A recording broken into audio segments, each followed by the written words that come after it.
हजुर,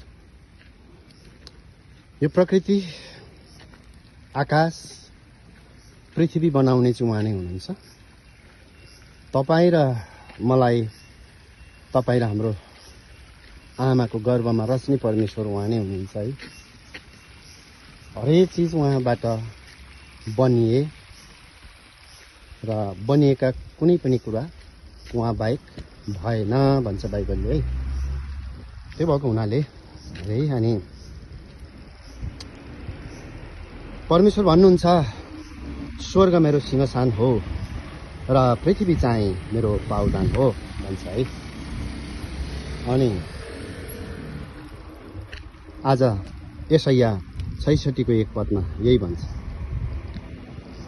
स्वर्ग मेरो सिंहासन र पृथ्वी मेरो पावदान हो भन्छ प्रभुले।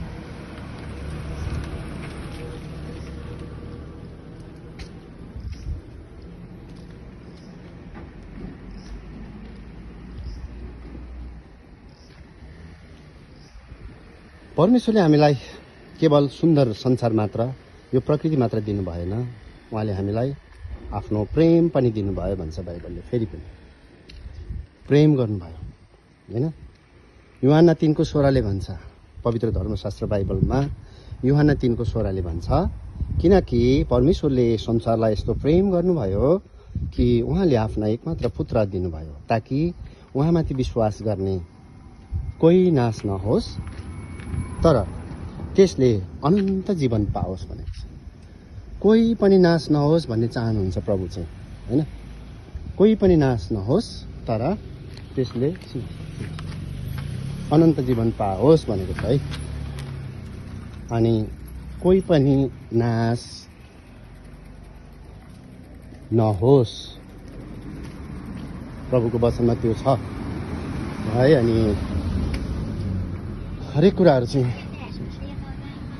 उहाँले बनाउनु भएको छ। अनि आज म चाहिँ मर्निङ वाक गर्दाखेरि अलिकति ढिलो भयो, अनि एकदम टन्टलापुर घाम लागिसकेको छ है। अनि म जापानमा तोजिकी भन्ने ठाउँमा बस्छु है। अनि तपाईलाई म यो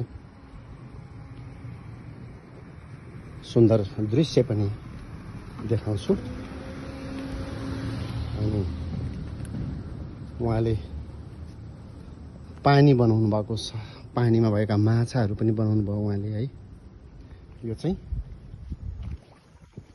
यो प्रकृति आफैमा कति सुन्दर छ हैन। अनि यसले मान्छे आयो भन्ने थाहा पाउँछ यहाँ।